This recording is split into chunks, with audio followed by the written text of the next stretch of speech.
আমরা আজকে রাত্রিকালীন ক্লাসে গুরুত্বপূর্ণ কিছু ধারা নিয়ে আলোচনা করব। গতকালকেও আমরা গুরুত্বপূর্ণ কিছু বিষয় নিয়ে আলোচনা করেছি, যেগুলো বিভিন্ন সময় বিভিন্ন পরীক্ষায় এসেছিল। আসলে আমরা সর্বশেষ যে বিষয়টা আলোচনা করেছিলাম, সেখানে সিআরপিসির কিছু গুরুত্বপূর্ণ ছিল, যেমন একজন পুলিশ অফিসার কখন একজন ব্যক্তিকে বিনা পরোয়ানায় গ্রেপ্তার করতে পারেন, এটাও আমরা আলোচনা করেছি। যাই হোক, আমরা আজকে যে বিষয়টি আলোচনা করবো সেটি হলো যে, যে ব্যক্তিকে আদালত জামিন দিয়েছে, অর্থাৎ আদালত যাকে জামিন দিয়েছে সেই ব্যক্তিটাকে কি কারণে একজন পুলিশ অফিসার বিনা পরোয়ানায় গ্রেপ্তার করতে পারেন। তো কথাটা হলো এরকম যে, আদালত জামিন দিল, তাকে আবার আমরা বিনা পরোয়ানায় গ্রেপ্তার করতে পারবো, এটা কেমন একটা বিষয় হয়ে গেল। আসলে বক্তব্যটা হলো এরকমই যে, আদালত যাকে জামিন দেখ না কেন, সেই ব্যক্তিটা যদি আইনের বিধান লঙ্ঘন করেন, সেক্ষেত্রে তাকে বিনা পরোয়ানায় একজন পুলিশ অফিসার গ্রেপ্তার করতে পারে। তো এখানে আমাদের বক্তব্যগুলো এরকমই যে, শুধু আদালত জামিন দিলেই হবে না। জামিনপ্রাপ্ত ব্যক্তি যদি জামিনের কোনো কিছু লঙ্ঘন করেন, অর্থাৎ সে যদি জামিনের বিধান লঙ্ঘন করেন, সেক্ষেত্রে তাকে বিনা পরোয়ানায় গ্রেপ্তার করা যাবে। যা হোক, আমরা এখন আলোচনায় আসি যে, যে ব্যক্তিকে জামিন প্রদান করা হয়েছে কি কারণে সে ব্যক্তিকে একজন পুলিশ অফিসার পুনরায় বিনা পরোয়ানায় গ্রেপ্তার করতে পারেন। এখন প্রথমে যে কথাটা বলা হয়েছে যে, তাকে যে শর্তে জামিন প্রদান করা হয়েছিল সেটি যদি লঙ্ঘন করেন, সেক্ষেত্রে তাকে বিনা পরোয়ানায় একজন পুলিশ অফিসার গ্রেপ্তার করতে পারেন। আরেকটা পারেন, যদি কোনো ব্যক্তি জামিনে এসে মামলার তদন্তে ব্যাঘাত সৃষ্টি করেন, সেক্ষেত্রে কিন্তু তদন্তকারী কর্মকর্তা এই ব্যক্তিটাকে বিনা পরোয়ানায় গ্রেপ্তার করতে পারবেন। এরপরে জামিনে এসে সে যদি সাক্ষী বা বাদীকে যদি ভয়ভীতি প্রদর্শন করেন, সেক্ষেত্রেও পারবেন। এরপরে বলা হয়েছে যে, মুক্তিপ্রাপ্ত আসামি যদি সিআরপিসির 124-6, 104-6 ও 565-3 ধারা লঙ্ঘন করেন, সেক্ষেত্রেও তাকে একজন পুলিশ অফিসার বিনা পরোয়ানায় গ্রেপ্তার করতে পারেন। অর্থাৎ সর্বোপরি কথাটি হলো, জামিনের শর্ত যদি ভঙ্গ করে, সেক্ষেত্রে তাকে বিনা পরোয়ানায় গ্রেপ্তার করা যাবে। আমার কথা কি বুঝতে পারছেন না বোঝা নাই? জি স্যার, বুঝছি স্যার। আচ্ছা, কেস ডায়েরি কাকে বলে? আমরা আজকে থেকে যে আলোচনাগুলো করব, এই আলোচনাগুলো খেয়াল করতে হবে যে, আমাদের এর বাইরে কোনো আমাদের অ্যাকচুয়ালি আমি যে কথাটা বলতে চাচ্ছি, আমাদের প্রশ্নের বাইরে কিন্তু প্রশ্ন আসবে না। কারণ এই জন্য আসবে না যে, আমরা কিন্তু সকল প্রশ্ন নিয়ে আলোচনা করতেছি, সব রকমের প্রশ্ন। কারণ বোঝার কম বেশি হতে পারে। যেমন আমাদের এএসআই এবং সাব ইন্সপেক্টর বিভাগীয় পদোন্নতি পরীক্ষার এমসিকিউ যেগুলো আলোচনা করেছে, সেগুলো এসেছে। এটা তাদের মুখে ভাষ্য যে, স্যার কথাটা ঘুরিয়ে দিয়েছে, কিন্তু ওই ধারাগুলোই চলে আসছে। হ্যাঁ, দু চারটে তো সেখান থেকে ব্যাঘাত হবে, এটাই স্বাভাবিক। এখন প্রশ্ন হলো যে, কেস ডায়েরি কাকে বলে। তো আমরা যে বিষয়টা দেখবো, কেস ডায়েরি কাকে বলে, এরকম কোন প্রশ্ন আসলে আমরা যেটা লিখবো যে, সিআরপিসির 172 এবং পিআরবি 263 বিধি অনুযায়ী, অর্থাৎ আমরা প্রথম ধারা দিয়ে শুরু করব। আমার প্রশ্ন হলো, ক্লাসে ধারা দেয়া ছাড়া, অর্থাৎ পরীক্ষাতে আমরা ধারা ছাড়া কোনো লেখা শুরু করব না। রাসেল, তারপর সোহেল, শরীফুল, ক্যামেরা বন্ধ কেন? হ্যাঁ, স্যার, স্যার আমার এদিকে বিদ্যুৎ নাই স্যার, বিদ্যুৎ আসলে আমি ক্যামেরা অন করবো। তাহলে আমাদের যে বিষয়টা হলো যে, কেস ডায়েরি কাকে বলে, আমরা লিখবো সিআরপিসির 172 এবং পিআরবি 263 বিধি অনুযায়ী কেস ডায়েরি বলতে বোঝায় ফৌজদারি অপরাধে রুজুকৃত মামলার তদন্তকারী কর্মকর্তা বা আমলযোগ্য অপরাধে রুজুকৃত মামলার তদন্তকারী কর্মকর্তা তার মামলার তদন্ত স্বার্থে মামলার দৈনন্দিন কার্যক্রম সরকার নির্ধারিত যে বইতে লিপিবদ্ধ করেন, সেটি হলো কেস ডায়েরি। এখানে পিপি ফর্ম নাম্বার আছে, যদি পিপি ফর্ম নাম্বার কেউ দেয় কোনো বিষয় না, কিন্তু মূলত এখানে যে কথাটি উল্লেখ করতে হবে সেটি হলো যে, সিআরপিসি তে কেস ডায়েরি। এখন প্রশ্ন হলো যে, কেস ডায়েরি লেখার নিয়ম আলোচনা করুন। আচ্ছা, এখন কেস ডায়েরি লেখার নিয়ম কিন্তু পিআরবি 264 বিধিতে উল্লেখ করা আছে। এখন প্রশ্ন হলো, কেস ডায়েরিতে কি কি বিষয় উল্লেখ থাকে। একটা কেস ডায়েরিতে কি কি বিষয় উল্লেখ থাকে, তো তোমাদেরকে মনে করতে হবে। শোনো, যদি এত কিছু মনে না থাকে, সিআরপিসির 172-ই দেখবা অনেক কিছু লেখা আছে কেস ডায়েরিতে কি কি উল্লেখ থাকবে। সেখানে বলা আছে কখন তিনি তদন্ত শুরু করলেন, কখন তিনি এজাহার প্রাপ্ত হলেন, কখন তিনি রওনা করলেন, কি কি বিষয়ে তার পরিলক্ষিত হলো, সবগুলো কিন্তু কেস ডায়েরিতে উল্লেখ। এটা জানো তো তোমরা নাকি? জি স্যার।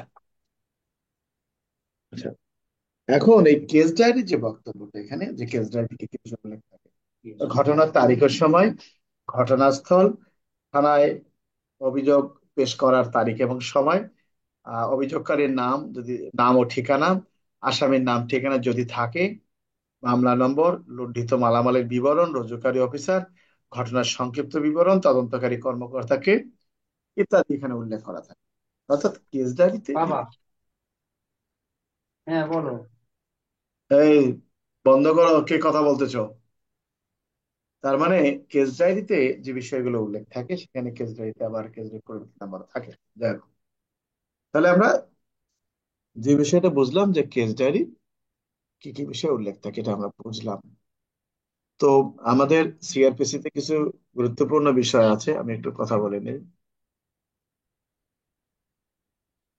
যাই হোক, আমরা মোটামুটি এগুলো আলোচনা করেছি। তো আমাদের একটা বিষয় আছে যে পুলিশ কমিশন গঠন হয়েছে, বা পুলিশ কমিশন নিয়ে কাজ করতেছে। আমরা চাই আসলে আমাদের যুগ উপযোগী একটা পুলিশ বাস্তবায়ন হোক।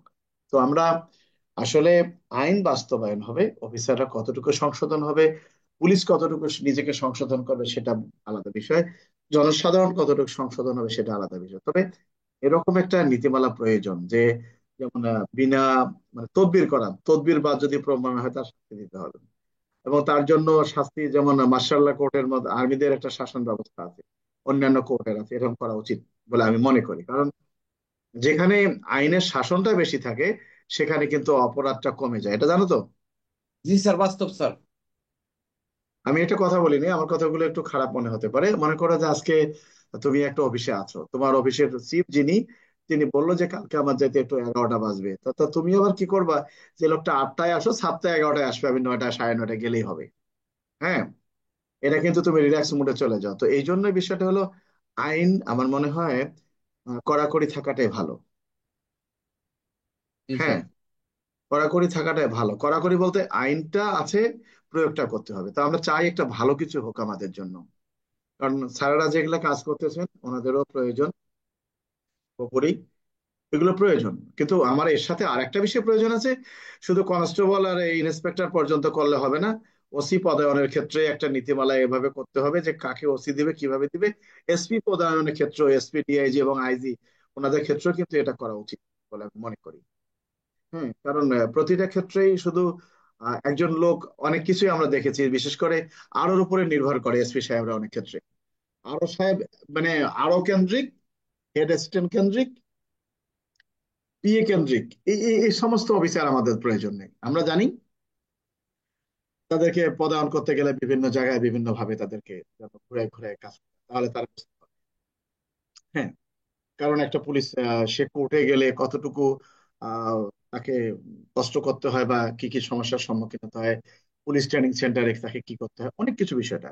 অর্থাৎ যে লোকটা ট্রেনিং এ গিয়ে বলতেছে এগুলো ট্রেনিং এর প্রয়োজন নাই, সে যখন ট্রেনিং সেন্টারে পোস্টিং হয় তখন আবার দুর্মুখ চালায় যে আমি কষ্ট করছি, আমি কি তোমার আরামে থাকতে দেবো।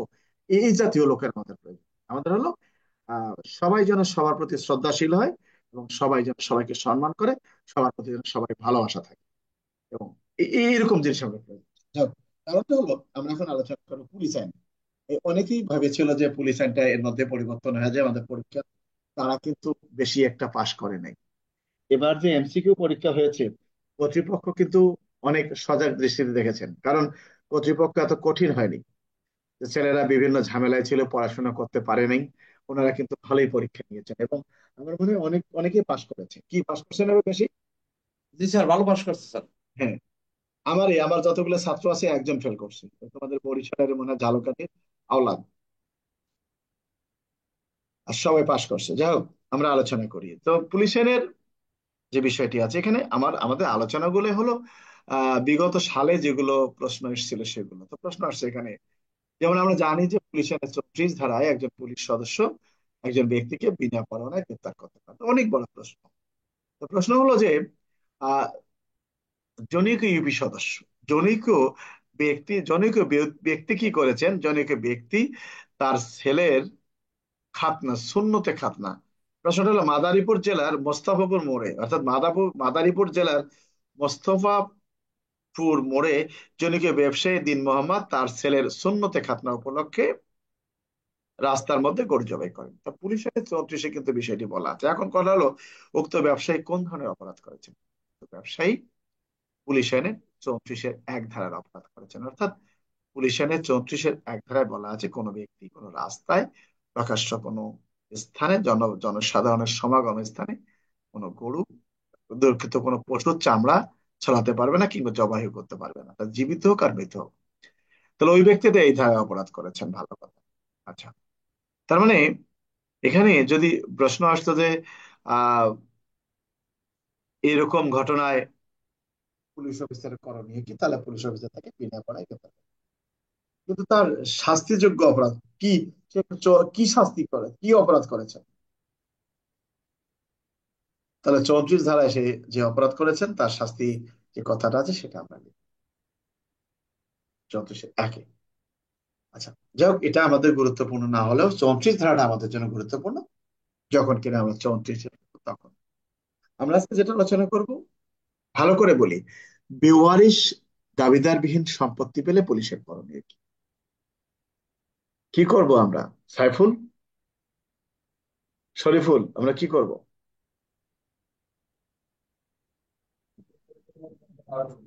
পুলিশ আইনের 25 ধারা অনুযায়ী এই এই বেয়ারিশ সম্পত্তি বা দাবিদারবিহীন সম্পত্তি পাইলে আমরা হেফাজতে নিব।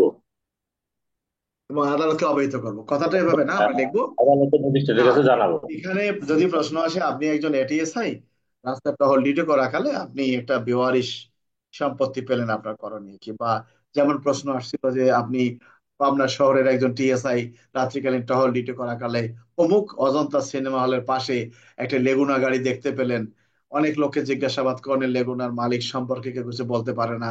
আশেপাশের লোকজন জানে কে বা কাহারা দীর্ঘ 10 দিন যাবত গাড়িটি ফেলে রেখে গেছে। তা আপনার করণীয় কি? তো সবাই মনে করছে টেম্পো মানেই তো হলো সড়ক পরিবহনের কথা, তাই না? মানে গাড়ি জি ঘোড়া স্যার। মানেই সড়ক পরিবহন। কিন্তু না, মালিক পাওয়া যায় নাই, কেউ তার খোঁজ দিতে পারে না, কে রেখে গেছে। তার মানে কি? বেওয়ারিশ। বেওয়ারিশ সম্পত্তি পেলে পুলিশ, আমরা লিখবো পুলিশ আইনের 25 ধারায় উল্লেখ করা আছে, বেওয়ারিশ দাবিদারবিহীন মালিকবিহীন কোনো সম্পত্তি বা অজ্ঞাত কোনো সম্পত্তি পুলিশের নজরে আসলে পুলিশ তাহা আইন অনুযায়ী হেফাজতে নেবেন এবং হেফাজতে নেওয়ার বিষয়টি প্রতিবেদনের মাধ্যমে ক্ষমতাবান ম্যাজিস্ট্রেটকে জানাবেন। আমি এই জায়গার এটিএসআই হিসেবে এই ডিউটি করা কালে যদি এরকম একটা অস্ত্র পাই কিংবা এরকম একটা মালামালও পাই, বেওয়ারিশ দাবিদারবিহীন পাই, তাহলে পুলিশ আইনের 25 ধারা অনুসরণ করে আমি আমার এই মালামালটি হেফাজতে নিব এবং হেফাজতে নেওয়ার বিষয়টি সংক্রান্তে আমি আদালতকে অবহিত করব। স্যার, আমি জব্দ তালিকা করব না, কোনো প্রয়োজন নেই। আপনি উত্তরটা হবে হেফাজতে নেব কি, আইন অনুযায়ী হেফাজতে নেব। তার মানে কি? আমি জব্দ করে হেফাজতে নেব। জি স্যার, স্যার। জব্দের ধারা দেবো না, ঘোড়ার ডিম তোমার কিছু দেওয়ার দরকার নেই, তুমি 25 ধারা সঠিকভাবে দিবা। অন্যের মতো এই সিআরপিসির 23, 24, 25 কিচ্ছু না। আমার কথা কি বুঝতে পারছো সাইফুল? বুঝতে পারছি রাজলক্ষ্মী, স্যার। আমার কথা বুঝতে পারছো? জি স্যার। স্যার, হ্যাঁ। একটা কথা বলতেছিলাম স্যার, এখানে যদি গাড়ি না হইয়া অস্ত্র হয়, মানে রাত্রিকালীন টহল ডিউটি অবস্থায় ওই একই ঘটনা পায়, তাই সেক্ষেত্রে কি করবো? কথাটা হবে বেওয়ারিশ দাবিদারবিহীন মালিকবিহীন কোন অস্ত্র পেলে করণীয়। আসলে আমি দেখবো যে পুলিশের 25 ধারায় কথা বলা আছে, আমি এটা হেফাজতে নিব। ঊর্ধ্বতন অফিসার কাছে জানাবে, ঘোড়ার ডিম তুমি নিয়ে থানাকে অবহিত করো। এটাই তো হয়ে গেল তোমার। স্যার, আমি পাইছি, আসেন। কে বলছে তোমাকে? আইনে বলে নাই। এটা পুলিশ হেডকোয়ার্টারের বিভিন্ন সার্কুলার, যেটা কিনা পুলিশ আইনের 12 ধারায় ইন্সপেক্টর জেনারেল ক্ষমতাটা দিতে পারেন। কিন্তু আমরা আইনের যে বক্তব্য সেটাই জানবো। যখন খাতা কাটা হবে তখন আইনে কি বলা আছে, স্যার, আইনে। এখানে তো অস্ত্র আইনের 25 ধারা নাকি, ওটা তো দেওয়ার সুযোগ নেই স্যার। আরে ঘোড়ার ডিমের কথা ওখানে আসবে কেন? ওটা 25 ধারা আসবে কি জন্য? ঠিক আছে। কার কাছে শিখছো এগুলো? তাহলে আমরা কি বুঝলাম? জি স্যার। রাকিব, বুঝছি স্যার। আচ্ছা, তোমাদের একটা বক্তব্য দিয়েছিলাম জব্দ তালিকা এটা প্রস্তুত করার জন্য। তো আমরা ধরে নেই এইটা একটা পিস্তল, 9 mm পিস্তল, ম্যাগাজিন আছে, এর ভিতরে 6 রাউন্ড গুলি আছে, গায়ে লেখা আছে 9 mm, এরপরে মেড ইন জাপান বা মেড ইন আমেরিকা বা মেড ইন ইউএসএ লেখা আছে। ওটার পিছনে কি আছে, পেছানো আছে কিনা, বাট্টা টেপ দিয়ে পেছানো আছে কিনা ইত্যাদি, অর্থাৎ যা আছে তাই। এখন প্রথমে লিখতে হবে জব্দ তালিকা, তারপরে লিখতে হবে সূত্র। সূত্র বলতে আপনি যে ওই ঘটনাস্থলে উপস্থিত হয়েছেন, সেটা কি আপনি থানার থেকে বা ফাঁড়ির থেকে বেরোনোর সময় সিসি নিয়ে বের হয়েছেন, না জিডি মূলে বের হয়েছেন, না মামলা তদন্ত করতে বের হয়েছেন, সেই সূত্রটা আপনি ওখানে লিখবেন। যে অমুক থানার ডায়েরি নম্বর এত, তারিখ এত, বা অমুক থানার এমসিসি নাম্বার এত, তারিখ এত। এরপরে আপনি কি লিখবেন? এরপরে আপনাকে লিখতে হবে জব্দ করার তারিখ ও সময়, অর্থাৎ কবে, কোন তারিখে আপনি এটা জব্দ করতেছেন। এরপরে আপনাকে যে কাজটি করতে হবে সেটি হলো জব্দ করার স্থান। তো জব্দ করার স্থান ধরে নিলাম যে বরিশাল শহরের এত নাম্বার রোডের অমুক বাড়ির সামনে, রাস্তার উপর। কার কাছ থেকে পেলেন? জনৈক কয়ের নিকট থেকে। তো আপনাকে বলতে হবে কোন রাস্তায় পেলেন, কার সম্মুখে পেলেন। এটা এটা একটা বিষয়। তো তো আপনি জব্দ করার স্থানটা লিখবেন, কোন স্থান, ওই স্থানটা কোন থানা এলাকা, বা ওই স্থানটা যেখানে ওই আশেপাশে কোনো দোকান আছে কিনা, রাস্তার উপর কিনা, এবং যে লোকটার কাছ থেকে আপনি উদ্ধার করেছেন তার কি প্যান্টের পকেটে পেয়েছেন, না তার কোমরে গোজা অবস্থায় পেয়েছেন, এটা দেখতে হবে। এরপর এই অস্ত্রটা কাদের সম্মুখে আপনি জব্দ করলেন, তাদের নাম এবং ঠিকানা আপনাকে লিখতে হবে। এরপরে আপনি কি লিখবেন? আপনি লিখবেন জব্দকৃত আলামতের বর্ণনা, অর্থাৎ আপনি যে একটা অস্ত্র উদ্ধার করেছেন, অস্ত্রটার বিস্তারিত বর্ণনা আপনি সেখানে লিখবেন। 9 mm পিস্তল, গায়ে এই লেখা আছে ম্যাগাজিন এইটা, গুলি এত রাউন্ড আছে, তার মাথা কাটা কিনা, এটা ভাঙা কিনা, যা পাইলেন আপনি লিখবেন। এরপরে আপনি লিখবেন জব্দকারী, লিখবেন জব্দকালে উপস্থিত সাক্ষীদের স্বাক্ষর, অর্থাৎ যাদের সম্মুখে আপনি এটা জব্দ করেছেন তাদের স্বাক্ষর। এরপর আপনি লিখবেন আপনার দস্তখত। এ হলো জব্দ তালিকা। তো জব্দ তালিকা আমি নিজেও দেখাবো, জব্দ তালিকার বিষয়টা, এটা একটা বিষয়। তো যাই হোক, জব্দ তালিকার যে কটাই আমরা বলি না কেন, জব্দ তালিকার মধ্যে কিছু ভুল ত্রুটি অনেক সময় হয়, কিন্তু সিস্টেমটা ঠিক রাখতে হবে। আহ সূত্র, জব্দ করার তারিখ ও সময়, জব্দ করার স্থান, জব্দকালে সাক্ষীদের নাম ঠিকানা, জব্দকৃত আলামতের বর্ণনা, সাক্ষীর স্বাক্ষর এবং জব্দকারী অফিসার দস্তখত। আমার কথা বুঝতে পারছো? এখন যেহেতু জি আমরা স্যার। পরীক্ষার্থী, আমরা একটা প্যারায় লিখবো। যদি প্রশ্ন আসে জব্দ তালিকা বলতে কি বুঝেন, আমরা লিখবো যে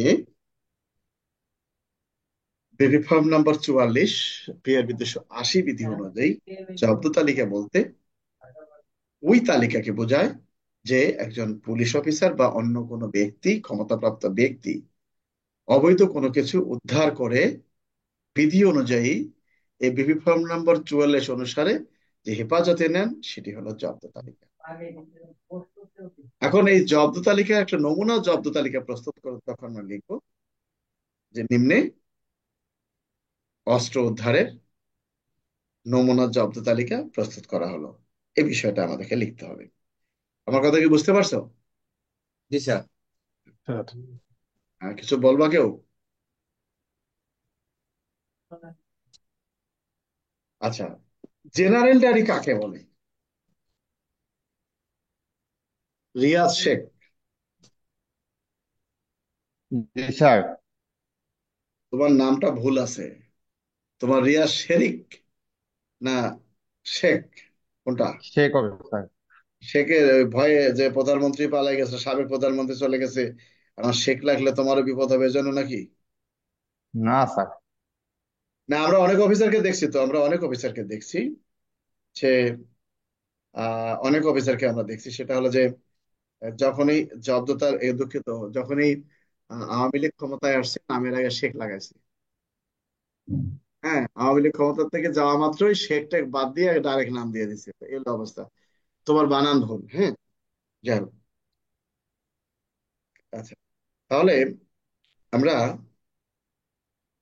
এই জেনারেল ডায়েরি কাকে বলে বলো? 1861 হিসেবে পুলিশ আইনের 44 ধারা মোতাবেক জেনারেল ডায়েরি হলো 200 পৃষ্ঠা সংযুক্ত একটি মূল্যবান রেজিস্টার, যাতে ওইভাবে লেখে আগানো যাবে না। ক্লাসে আসছো তো 1.5 মাসও হয় নাই, 1 মাসও হয় নাই, ফাও গিলা গল্প করে লাভ নাই। বই পড়তে হবে। ওই কার ডিউটি কি করছো ফাও ঘুরে কোনো লাভ নাই।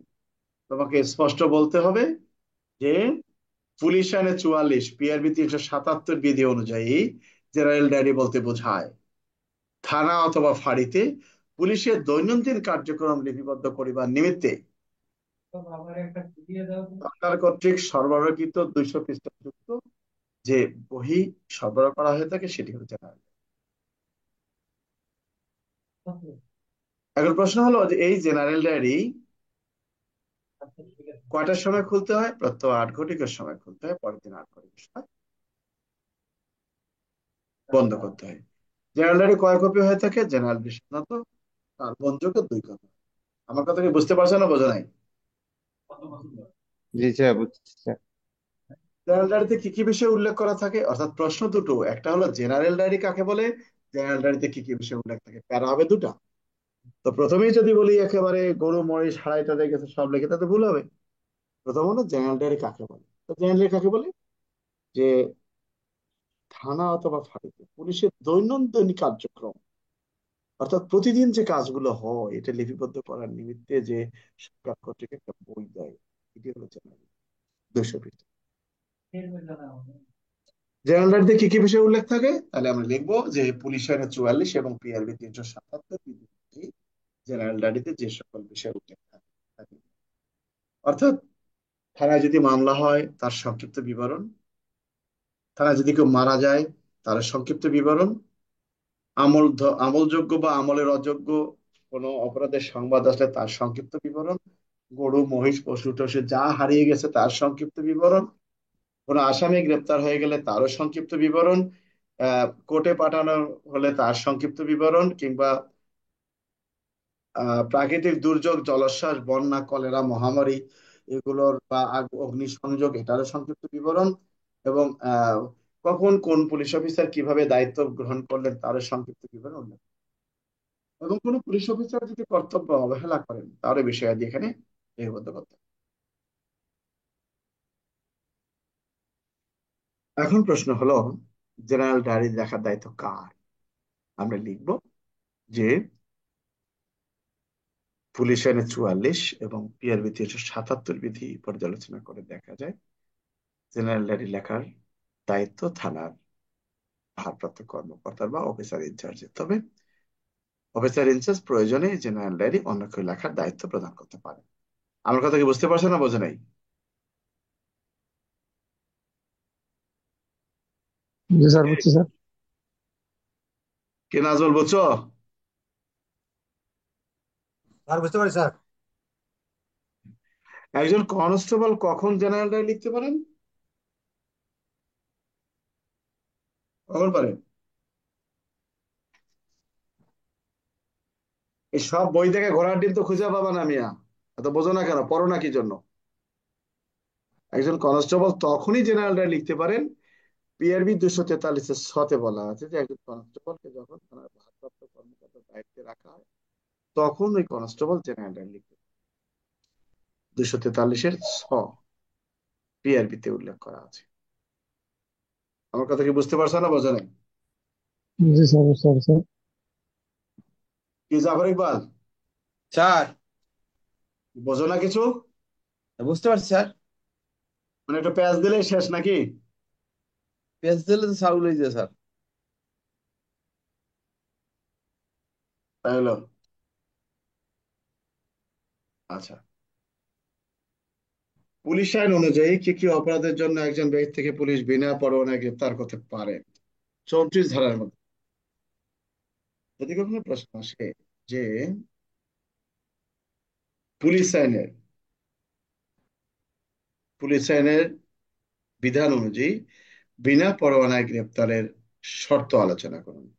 শর্ত একটাই, কি পোশাক পরিহিত হইতে হবে নাকি? জি স্যার, পোশাক পরতে পোশাক থাকতে হবে, পরিহিত হবে, পৌর ডিউটি সভা অবস্থায় এলাকার থাকতে মধ্যে হবে, হতে হবে স্যার, সম্মুখে ঘটনা করতে হবে। এবং না, পুলিশ অফিসার কথাটা সম্পর্কে অপরাধ সংগঠিত হতে কথাটা হবে। হলো যে এই আইন যে স্থানে বলবৎ আছে সেখানে হতে হবে। জি মেট্রো স্যার, এটা এলাকায় তো হচ্ছে সত্য। যাও, তো বুঝলাম আমরা যে 34 ধারার, এত আমাদের তো বুঝে দেখে লেখা, যেহেতু 34 ধারাটাই দেবো, এর সাথে কোনো পিআরবি হবে না, অন্য কোনো ধারা হবে না। আচ্ছা, এখন যদি প্রশ্ন আসে যে সিনেমা হলের টিকিট, আপনি একজন এটিএসআই, কর্তৃপক্ষের নির্দেশে শহর এলাকায় টহল ডিউটি করতেছেন, আপনি দেখতে পেলেন অমুক সিনেমা হলে কিছু ব্যক্তি নির্ধারিত মূল্যের চেয়ে অতিরিক্ত মূল্যে টিকিট বিক্রয় করতেছে। এটিএসআই হিসাবে আপনার করণীয় কি? আপনার কাজ হবে এই বিষয়টি সংক্রান্তে তাৎক্ষণিকভাবে থানার অবৈধ থানায় এন্ট্রিতে অবৈধ করা। অবহিত করা, এছাড়া তার কিছু করা, আপনি তো বিনা পরে গ্রেফতার করতে পারবেন। আবার যদি প্রশ্ন আসে আপনি টিএসআই, আপনি ফাঁড়ি এলাকায় ডিউটি করাকালে আপনার ফাঁড়ির আওতাধীন কোনো সিনেমা হলে নির্ধারিত মূল্যের চেয়ে অতিরিক্ত মূল্যে যদি কোনো টিকিট বিক্রয় হয়, সেক্ষেত্রে আপনার করণীয় কি? আমি লিখবো যে সেক্ষেত্রে আমি সেই ব্যক্তিটাকে সিআরপিসি, দুঃখিত, এই পুলিশ আইনের 34 ক ধারা অনুযায়ী বিনা পরোয়ানায় গ্রেপ্তার করে, হ্যাঁ, আদালতে সোপর্দ করবো, এই তো নাকি? জি জি স্যার। স্যার। আমরা সুন্দর করে কথা বলে রাখবো, হ্যাঁ। আচ্ছা, আর একটা প্রশ্ন যদি আসে, কে কি অপরাধ করলেন ব্যাখ্যা দিন। ক নামক ব্যক্তি একটি জীব জানোয়ারকে মারধর করেন বা যন্ত্রণা দেয়। এখন যেহেতু আইনের কথা লেখা নেই, মাথা নষ্ট, আমাদেরকে বুঝতে হবে এটা পুলিশ আইনের পুলিশ প্রশ্ন। আইনের 35-2 স্যার। কে কে অপরাধ করেন? ক নামক ব্যক্তি তার পুকুর খোলা করে রাখলেন, উন্মুক্ত করে রাখলেন, 3408। কারণ যে কোনো সময় দুর্ঘটনা ঘটতে পারে। আবার এমন হতে পারে ক নামক ব্যক্তি অমুক শহরের ফুটপাতে একটা চানাচুরের দোকান দিলেন। এখানে কিন্তু অনেকগুলো বিষয় বলা আছে, বিক্রয়ের জন্য কোনো মালামাল ফেলে রাখা, এখানে কিন্তু পুলিশ আইনের কথা উল্লেখ নাই, কিন্তু তোমাকে বুঝতে হবে, এই জন্য তোমাকে পড়ে মুখস্থ করতে হবে কিছু কিছু, না হলে আসলেও এটা তুমি কিন্তু খুঁজে পাইলে না কোন জায়গায় আছে, এটা আছে, কারণ প্রশ্নে কিন্তু পুলিশ আইনের কথা উল্লেখ করা নেই। আমার কথা কি বুঝতে পারছো না, বোঝো নাই? জি স্যার।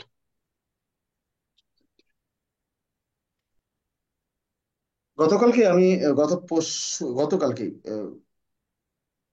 হ্যাঁ, গতকালকেই তো, হ্যাঁ, সকালে গতকালকে রাজারবাগ পুলিশ স্টেশনে গেলাম, তো তখন ওই ক্লাসের মধ্যে বললাম যে মানে রায়হান ছিল সাব ইন্সপেক্টর, সাথে আরেকজন ছিল, ওর নাম হলো ফরহাদ, দুজনে আমার খুব ভক্ত এবং ভালো ছেলে দুজনেই। রায়হান তো অসাধারণ ব্যক্তিত্ব।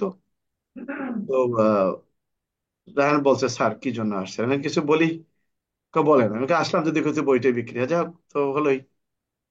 তো ওখানে এই প্রশ্নটা হলো যে শোভাযাত্রা নিয়ন্ত্রণে বা মিটিং মিছিল শোভাযাত্রা নিয়ন্ত্রণে পুলিশ অফিসার কি কি ব্যবস্থা গ্রহণ করতে পারেন। আর সবাই 40টা ধারার অভাব নাই, আসলে বিষয়টা হলো তাই। কে কি লেখলো সেটা জানার দরকার নেই, আমরা সঠিকটা লিখব যে শোভাযাত্রা, মিটিং মিছিল বা সমাবেশ নিয়ন্ত্রণ করতে পুলিশ কি কি ব্যবস্থা গ্রহণ করতে পারেন, তার মানে পুলিশ কি ব্যবস্থা নিতে পারেন। তাহলে বুঝতে হবে এটা পুলিশ আইনে 30-1 থেকে শুরু করে 4 এক পর্যন্ত। থেকে 4 পর্যন্ত। আমরা এখানে কোনো পিআরবি দেবো না, কোনো সিআরপিসি দেবো না, কোনো ধারাই দেবো না। আমার কথা কি বুঝতে পারছো রাজলক্ষ্মী বা জান্নাতুল?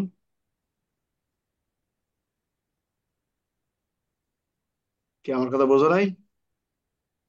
বুঝতে পারছি স্যার। ঘুম আসতেছে সব তোমাদের না? না, ঘুম নাই স্যার। ঘটনাটা বুঝতে হলো পারছি স্যার, ঘটনা হলো সমস্যা এখানে মানুষ ভুল করে কেন দেখো। আমার কিন্তু আমি কিন্তু ক্লিয়ারলি বলছি স্যার। আমার কোনো ভুল নাই এখানে। অন্যরা ভুল করতেছে কারণ তারা বোঝে নাই। তারা যে বিভিন্ন ধারা দিচ্ছে তাদেরকে আমি সংশোধন হতে বলছি। এখানে কি লেখা আছে? বলা আছে 1861 সনের পুলিশ আইনের 30 ধারা অনুযায়ী শোভাযাত্রা, মিছিল, জনসমাবেশ নিয়ন্ত্রণে পুলিশ অফিসার যে সকল ক্ষমতা প্রয়োগ করতে পারেন এগুলো: এক, জেলার পুলিশ সুপার, সহকারী পুলিশ সুপার জনসাধারণের চলাচল রাস্তায়, শোভাযাত্রা বা মিছিল বা জনসমাবেশ নিয়ন্ত্রণ করতে পারবেন বা নির্দেশনা দিতে পারবেন। এখানে চারটা, এই 1, 2, 3, 4 চারটা বিষয় এখানে উল্লেখ করা আছে। তার মানে আমরা এটা লিখলে আমাদের সুবিধা করতে হবে। আমার কথা কি বুঝতে পারছো না বোঝো নাই? বুঝতে পারছি স্যার। আমরা কি ভুল করবো এগুলো কখনো? না স্যার। হ্যাঁ স্যার। আচ্ছা না স্যার, আচ্ছা, যদি প্রশ্ন আসে বেওয়ারিশ দাবিদারবিহীন সম্পত্তির নিষ্পত্তির বিধিবিধান আলোচনা করুন, কোন কোন ধারা হবে? পুলিশ আইনে 26, 26, 27 স্যার। 27। Right. এখানে কোনো পিআরবি আসবে না, কোনো কিছু আসবে না, ঠিক আছে। জি আচ্ছা, স্যার। এই পিআরবি 356 বিধিতে একটা প্রশ্ন আছে, পুলিশ পেট্রোল কত প্রকার ও কি কি? হুম, পুলিশ পেট্রোল কত প্রকার, কি কি? তো পুলিশ পেট্রোলকে সাধারণত 8 ভাগে ভাগ করা হয়েছে, এটা তো আমরা মুখস্থ করে নিও, ঠিক আছে। জি স্যার। স্যার, এটা মুখস্থ করতে হবে: foot patrol, boat patrol, mobile patrol, clock patrol, ambush patrol, disc patrol, এগুলো একটু আলোচনা করে নিও, কারণ এটা সব সময় তো আর সবকিছু পাবা না, বুঝতে পারছো? স্যার, হ্যাঁ বলো। ওটা স্যার বইয়ে আছে, হয়তো জানেন না স্যার। ওই দুই দুই তিনটা পৃষ্ঠা যদি ওই যে পুলিশ আইনের পরে চেঞ্জ করলে ওখানে স্যার আছে সুন্দরভাবে পুরোটা একটা ডিটেলস। আহ, এগুলো ওই যেটা দিছে না এটা, ওই বইটা তোমার নাও চলতে পারে। এগুলো তো আসলে বিআরবি 356 বিধিতে উল্লেখ করা আছে, অন্য জায়গায় থাকবে না। এটা পুলিশ আইনের প্রশ্ন না, এটা পেট্রোল, এটা প্রশ্ন হলো পিআরবি 356। লাইব্রেরি করছে স্যার। হম, যেমন যদি প্রশ্ন আসে বিট পুলিশিং বলতে কি বোঝেন, এই বিট 356 পেজ পুলিশিং থাকে। সম্পর্কে 356 পিআরবি। বিট হলো, এই বিট পুলিশিং হলো যে কথাটা হলো এরকমই যে শহর এলাকার যে অপরাধ স্থানগুলো আছে এগুলোকে ছোট ছোট ভাগ করে, অর্থাৎ দ্রুত গতিতে যেন জনসাধারণ পুলিশি সেবা পান, সে লক্ষ্যে বিট পুলিশিং কথাটা বলা আছে। আমার কথা বুঝতে পারছো? জি জি স্যার। স্যার। কে কি অপরাধ করলেন ব্যাখ্যা দিন। ক নামক পুলিশ সদস্য, 2 মাসের নোটিশ না দিয়ে কর্মস্থল ত্যাগ করেন। এটা কোন ধারার প্রশ্ন? পিআরবি 109 স্যার, না পুলিশ আইনের 9 ধারা পুলিশ স্যার। আইনে স্যার। আমরা কিভাবে লিখবো, মানে কিভাবে লিখবো নাজমুল? স্যার, পুলিশ আইনের 9 ধারায় উল্লেখ করা আছে, কোন পুলিশ সদস্য 2 মাসের নোটিশ না দিয়ে নোটিশ না তার দিয়ে তার কর্মস্থল ত্যাগ করতে পারবেন কর্মস্থল না। ত্যাগ করতে পারবে না স্যার। যদি কোনো পুলিশ সদস্য এ করেন তাহলে 9 ধারার বিধান লঙ্ঘন করবেন, এই তো নাকি? জি জি স্যার। স্যার, তাহলে তাহলে পুলিশ আলোচ্য আইনের 9 প্রশ্নে ধারা ওই লঙ্ঘন করবে। ব্যক্তিটা দুই পুলিশ আইন মাসের নোটিশ না দিয়ে কর্মস্থল ত্যাগ করায় কোন ধারায় অপরাধ পুলিশ আইনের করেছেন? 9 ধারার বিধান লঙ্ঘন করবে। এখানে 7 ধারা অনুযায়ী। 29 আসবে না। আমার কথা কি বুঝতে পারছো? জি স্যার। জি স্যার। এই যেমন কালকেও কথাটা বললো ওরা যে স্যার 29 ধারা গুরুদণ্ড, 29 ধারা কোনো গুরুদণ্ড না। হুম, 29 ধারা একটা দিক নির্দেশনা যে এগুলো অমান্য করলে তোমাকে প্রয়োজনে ম্যাজিস্ট্রেটের নিকট পাঠানো যাবে। তাহলে আমরা বুঝলাম প্রশ্নটাই তো, হ্যাঁ আচ্ছা। ক নামক পুলিশ কনস্টেবল সাময়িক বরখাস্ত থাকাকালীন সময়ে কাজের চাপ কম থাকায় বা অর্থের প্রয়োজনে পুলিশ লাইনের বাইরে একটা মুদির দোকান খুললেন। সাময়িক বরখাস্ত থাকায় একজন কনস্টেবল, তার কাজের আইনসঙ্গত ব্যাখ্যা দিন। স্যার, পুলিশ আইনের 10 ধারা উল্লেখ করা আছে স্যার, কোন 9 পুলিশ ধারা। সদস্য নিজ কর্তব্য সম্পাদন কালে নিজেকে স্যার পুলিশ আইনের 10 ধারা উল্লেখ করা আছে, কোন পুলিশ সদস্য ইন্সপেক্টর জেনারেল অনুমতি অনুমতি ব্যতীত নিষ্কর্ম বাধিত অন্য কর্ম নিজেকে নিয়োজিত করতে পারবে না। যদি কোনো পুলিশ সদস্য ইন্সপেক্টর জেনারেলের অনুমতি ব্যতীত নিষ্কর্ম ব্যতীত অন্য কোনো কর্মে নিজেকে নিয়োজিত করে, তাহলে সেই পুলিশ কর্মচারী পুলিশ আইনে 10 ধারা বিধান লঙ্ঘন করবেন। এখন যদি প্রশ্ন আসে যে কর্মক পুলিশ কনস্টেবল ইন্সপেক্টর জেনারেলের অনুমতি কি সাপেক্ষে একটা বাজারে দোকান খোলেন, তাহলে আমরা লিখবো যে 10 ধারায় উল্লেখ করা আছে ইন্সপেক্টর জেনারেলের অনুমতি ব্যতীত তিনি বাইরে কোনো দোকান ব্যবসা করতে পারবেন না, চাকরি ছাড়া কোনো ব্যবসা বা অন্য কোনো কর্মে নিজেকে নিয়োজিত করতে পারবেন না। আলোচ্য প্রশ্নে তিনি ইন্সপেক্টর জেনারেল অনুমতি নিয়ে যে ব্যবসাটি চালু করেছেন এখানে তার কোনো অপরাধ হয়নি। বিষয়টা কি বুঝতে পারছেন না বোঝা নাই? আর বুঝতে জি পারছি স্যার। স্যার। আমরা এই পর্যন্ত রাখি, এই শেষের দিকে চলে আসছে আমাদের, খুব তাড়াতাড়ি শেষ হয়ে যাবে। আচ্ছা, তোমাদের বলার কিছু থাকলে বলতে পারো। আরেকটা আলোচনা করি আমরা, অতিরিক্ত পুলিশ কাকে বলে? জনসাধারণের মধ্যে থেকে যে পুলিশ নেওয়া হ্যাঁ, হয় ওরা উম, নিয়োগ তেরো করে তেরো জন। ওদের মধ্যে পুলিশ তেরো থেকে। ধারা পুলিশ আইনের 17 তেরো ধারা ধারা স্যার। আমরা লিখবো 13 ধারা পুলিশ আইনে 13 ধারায় পুলিশ উল্লেখ আইনের করা 13 আছে ধারা কোন 13 ধারা। স্থানের শোনো, এখানে বিষয়টি হলো যে যখন পুলিশ আইনে 13 ধারায় উল্লেখ করা আছে সাধারণ পুলিশ সদস্য দ্বারা যখন কোন স্থানে শান্তি শৃঙ্খলা ফিরিয়ে আনা সম্ভব না হয়, সেক্ষেত্রে জেলা ম্যাজিস্ট্রেটের অনুমোদন সাপেক্ষে যে পুলিশ কর্মচারী নিয়োগ করা হয় সেটি হলো অতিরিক্ত পুলিশ। বিষয়টা ক্লিয়ার? জি স্যার। এখানে কি বলা আছে, কোন স্থানে শান্তি শৃঙ্খলা বজায় রাখা যদি সম্ভব না হয়, তো এরকম ঘটনায় কে নিয়োগ দিয়ে থাকেন? সেটা নিয়োগ দিয়ে থাকেন জেলা ম্যাজিস্ট্রেট। এর খরচ কে বহন করবেন? আবেদনকারী, এই তো নাকি? আবেদনকারী স্যার। স্যার। জি জি স্যার। স্যার। আবার যদি প্রশ্ন আসে যে এই অতিরিক্ত পুলিশ প্রত্যাহার করতে চাইলে কতদিন পূর্বে অবহিত করতে হবে, যে 1 মাস পূর্বে অবহিত করতে হবে। 1 মাস পুরো স্যার। বিষয়টা ক্লিয়ার? জি স্যার। Yes, জি স্যার। স্যার। স্পেশাল পুলিশ বলতে কি বোঝায়? পুলিশ আইনের 17 ধারা, 17 ধারা স্যার। এখানে কোনো পিআরবি দেওয়ার কোনো সুযোগ নাই। যদি বলে স্পেশাল পুলিশ, পুলিশের 17 ধারায় বলা আছে যে স্থানে বেআইনি জনতা দাঙ্গা হাঙ্গামা ব্যাপকভাবে শান্তি ভঙ্গ ঘটলে বা যুক্তিসঙ্গত কারণ থাকলে বা ব্যাপকভাবে চোরাচালান বৃদ্ধি পায়নি, সেখানে সেখানকার ইন্সপেক্টর বা তাহার ঊর্ধ্বতন কোনো অফিসারগণের আবেদনের প্রেক্ষিতে ম্যাজিস্ট্রেটের নিকট তিনি যে আবেদন করেন, তখন এই ম্যাজিস্ট্রেট জনসাধারণের ওই স্থানের যে অধিবাসী আছে তাদের মধ্য থেকে যে পুলিশ নিয়োগ করেন সেটা হলো স্পেশাল পুলিশ। আমার কথা কি বোঝা গেছে? স্যার বুঝতে জি পারছি স্যার। স্যার। অর্থাৎ স্পেশাল পুলিশ নিয়োগ করা হয় কোত্থেকে? স্পেশাল পুলিশ নিয়োগ করা হয় যে স্থানে আইন শৃঙ্খলা পরিস্থিতির অবনতি হয়েছে বা যে স্থানে শান্তি ভঙ্গ হয়েছে, দাঙ্গা হাঙ্গামা ব্যাপক হারে দেখা দিয়েছে বা চোরাচালান বৃদ্ধি পেয়েছে, সেই স্থানের স্থানীয় অধিবাসীগণের মধ্য থেকে এটা নিয়োগ করা হয়। কি আমার কথা কি বুঝতে পারছো না বোঝা নাই? স্যার বুঝতে পারছি স্যার। জি বুঝতে স্যার। পারছি স্যার। তো মোটামুটি আমরা শেষ করলাম, কারো কিছু বলার থাকলে বলতে পারো। কিছু বলার আছে? স্যার স্পেশাল পুলিশের বেতন দেয় কে স্যার? স্পেশাল পুলিশের বেতন দেয় কে? কে বেতন দেয় এটা? নজবুল, সরকার সরকার স্যার। সরকার দিবে স্যার। ক্লিয়ার? জি স্যার। আর কারো কিছু বলার আছে? জান্নাতুল, সোহেল বা অমুক, বলো। স্যার যে পেট্রোল যে 8 প্রকার স্যার, এটা মানে তারা বললেন স্যার বিষয়টা একটু বলবেন কি? এটা পিআরবি এটা তিনশো 356। ছাপ্পান্ন বিধিতে, পিআরবি পিআরবি 356। তিনশো ও জি ছাপ্পান্ন স্যার। আর কারো কিছু বলার আছে? সামনে পরীক্ষা, সবাই মনোযোগী হবা, বিশেষ করে নিজের বইয়ের সাথে পরিচয় হও। আল্লাহ রহম করবে আমাদের সবার প্রতি, আমরা ভালো রেজাল্ট করবো ইনশাল্লাহ, এটা আমার বিশ্বাস আছে। কারণ আমরা যেগুলো লোককে দেখছি তারা আমাদের মতো এত পড়ে নাই, দু একজন তো উল্টাপাল্টা হতেই পারে। এই যে আমার কনস্টেবল থেকে এএসআই, এএসআই থেকে সাব ইন্সপেক্টর পরীক্ষা দিল, একজন জানা মতে অকৃত মানে পাশ করতে পারেনি, ফেল করছে। যাই হোক, কারো কিছু বলার থাকলে বলতে পারো। হ্যাঁ, কিছু না বলার স্যার, কিছু আছে? বলার নেই স্যার। নাই? সবাই প্যারেড করো ভালো করে, ধোমা প্যারেড করো। হ্যাঁ, স্বাস্থ্য কমাও এই সুযোগে। সব ভালো থাকো। স্যার। ধন্যবাদ সবাই। স্যার, জি বলো। স্যার একটু ওই নার্সারি ওয়ালার নাম্বারটা দিলে স্যার উপকার হবে আচ্ছা স্যার। দেবো দেবো দেবো দেবো দেবো। হুম আচ্ছা